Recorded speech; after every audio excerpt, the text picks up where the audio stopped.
মাদ্রাসার শিক্ষক, যেমন আমারই কলিগের কথা বলি, একটা ছেলে সে মাদ্রাসাতে পড়ে আসছে, দাখিল পড়ে আসছে, আলিম পড়ে আসছে, পড়ে আসার পরে বুয়েটে পরীক্ষা দিয়ে চান্স পেয়েছে। সে এখন তীর কোম্পানির চিফ ইঞ্জিনিয়ার হয়ে এখন নিজের জমি কিনে 6 তলা বাড়ি করে তার 3টা ছেলে ভিতর 2টা ছেলে এখন পিএইচডি করতেছে জার্মানে, মেয়েটা ডাক্তার।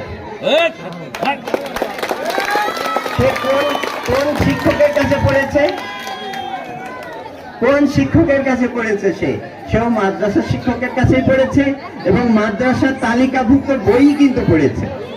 আর উনি হতে পারলো, আমার গ্রামে হতে পারছে না কেন, বা সাদ্দারপুরে হতে পারছে না কেন, বা আন্দোলবাড়িয়ায় হতে পারছে না কেন? কারণ হচ্ছে শিক্ষক।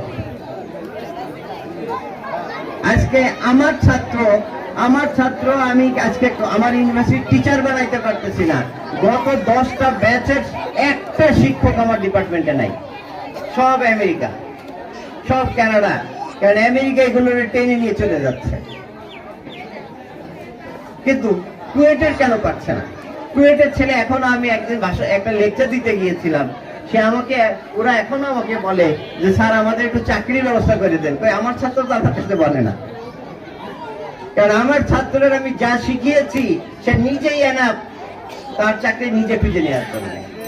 সে যোগ্য হয়ে গেছে, আমার পায়ে পড়বে না সে। আমরা ওইভাবেই তাকে শিখিয়েছি। তাহলে এখানে কেন হচ্ছে না?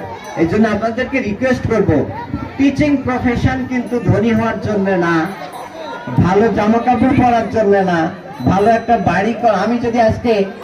আমি ফার্স্ট হয়ে যদি বিসিএস দিতাম আমি পারতাম না?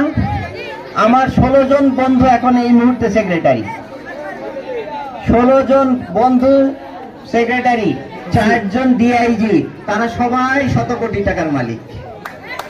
আমার কিন্তু নাই। আমি ফার্স্ট হইলাম, আমি কি পারতাম না বিসিএস এ? আমি যাই নাই। আমার এই জীবনটা আমি বেছে নিয়েছি। তাই এখন আমি শিক্ষকদেরকে বলবো, আপনারা যারা এই জীবন বেছে নিয়েছেন, এই জীবনের কিন্তু দায়িত্ব অনেক বেশি। আপনার হাতেই ছাত্র ধ্বংস হচ্ছে অথবা আপনার হাতের ছাত্র গড়ে উঠতেছে।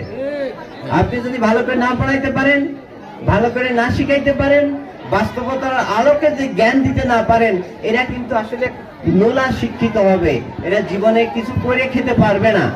প্লিজ এদের জীবন নিয়ে সিনেমিনি খেলবেন না। আমার রিকোয়েস্ট, আপনারা